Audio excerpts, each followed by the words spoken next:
بسم اللہ الرحمن الرحیم۔ کہتے ہیں ایک عورت کے گھر میں پانی کے لیے 2 مٹکے تھے جنہیں وہ روزانہ ایک لکڑی پر باندھ کر اپنے کندھے پر رکھتی اور نہر سے پانی بھر کر گھر لاتی۔ ان 2 مٹکوں میں سے ایک تو ٹھیک تھا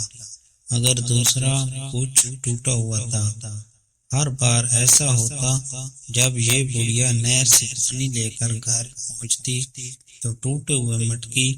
کا آدھا پانی رستے میں بہہ چکا ہوتا، جبکہ دوسرا مٹکا پورا بھرا ہوا گھر پہنچتا۔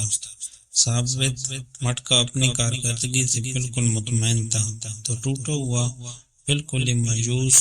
حتیٰ کہ وہ تو اپنی ذات سے بھی نفرت کرنے لگا تھا۔ آخر کیوں کر وہ اپنے فرائض کو اس انداز میں پورا نہیں کر پاتا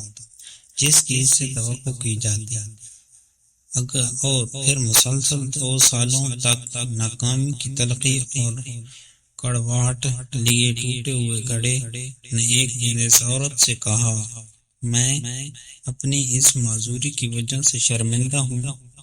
کہ جو پانی تم اتنی مشقت سے بھر کر اتنی دور سے لاتی ہو اس میں سے کافی سارا صرف میرے ٹوٹا ہوا ہونے کی وجہ سے گھر پہنچتے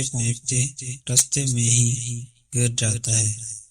گھڑے کی یہ بات سن کر عورت ہنسی اور کہا کہ تم نے ان سالوں میں یہ نہیں دیکھا کہ میں جس طرف سے تم کو اٹھا کر لاتی ہوں ادھر تو پھولوں کی پودے ہی پودے لگے ہوئے ہیں، جبکہ دوسری طرف کچھ بھی نہیں اگا ہوا۔ مجھے اس پانی کا پورا پتہ ہے جو تمہارے ٹوٹا ہوا ہونے کی وجہ سے گرتا ہے، اور اس لیے تو میں نے نہر سے لے کر اپنے گھر تک کے راستے میں پھولوں کے بیج بو دیے تھے تاکہ میرے گھر آنے تک وہ روزانہ اس پانی سے سیراب ہوتے رہا کریں۔ ان 2 سالوں میں نے کئی بار ان پھولوں سے خوبصورت گلدستے بنا کر اپنے گھر کو سجایا اور مہکایا۔ اگر تم میرے پاس نہ ہوتے تو میں اس بہار کو دیکھ ہی نہ پاتی جو تمہارے دم سے مجھے نظر آتی ہے۔